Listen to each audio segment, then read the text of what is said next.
Welcome to the Weird and Wonderful channel.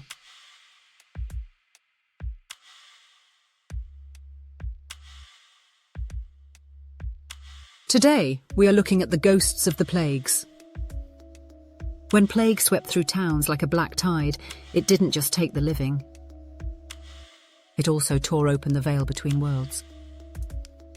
In the silence that followed, after the coughing stopped, after the bells fell quiet, people began to whisper about things that moved in the shadows.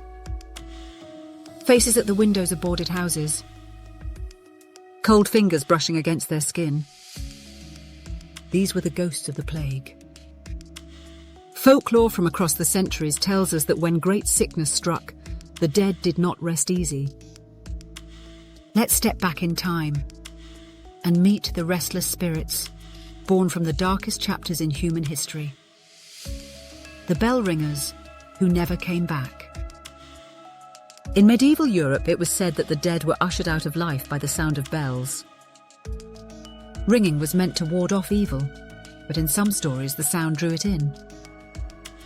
After outbreaks of the Black Death, villagers told of phantom bell ringers, shadowy figures who wandered through town at night, tolling invisible bells. People said if you heard the bell and no one was there, death was already on its way. In some towns, the bell ringer would knock on doors 3 times. The next morning, someone inside would be dead. The Plague Maiden.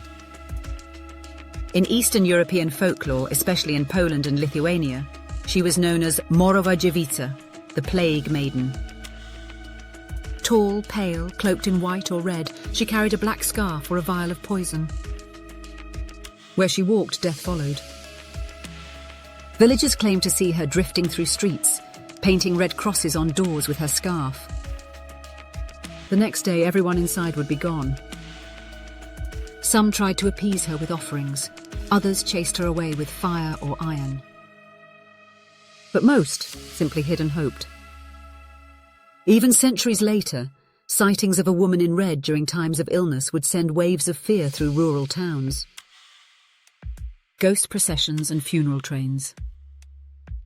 In England, Wales and parts of Scandinavia, stories of corpse roads and ghostly processions took hold.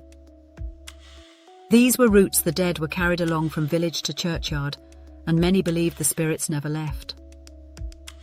After a plague, locals would report seeing entire funeral processions of the dead marching silently down these paths at twilight. No footsteps, no sound.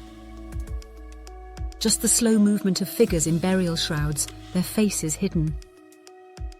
It was said that if you looked too long or tried to follow them, you'd join the procession yourself sooner than expected. The hungry dead. During outbreaks of plague and famine, many cultures told stories of the hungry dead, spirits of those who died suddenly, without proper rites, wandering and ravenous. In parts of Italy and France, the Moor Revenant was a recurring figure, a bloated corpse-like ghost that returned to feast on its own family. These beings weren't like modern zombies. They were intelligent, bitter and furious at being forgotten. The only way to stop them? A proper burial, a spoken prayer, and sometimes a stake through the heart. Ghost ships and sailors' plagues. At sea, disease spread just as quickly as on land, maybe even faster. Sailors would return to port with empty eyes, their ships full of bodies.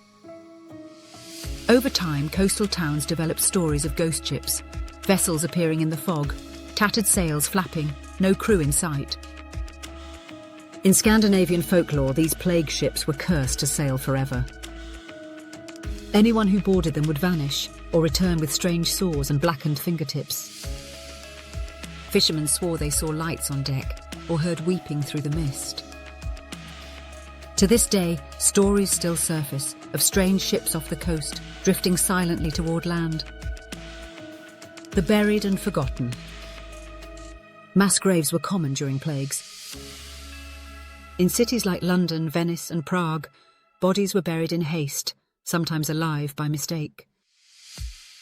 Afterward, strange phenomena were reported near these burial pits.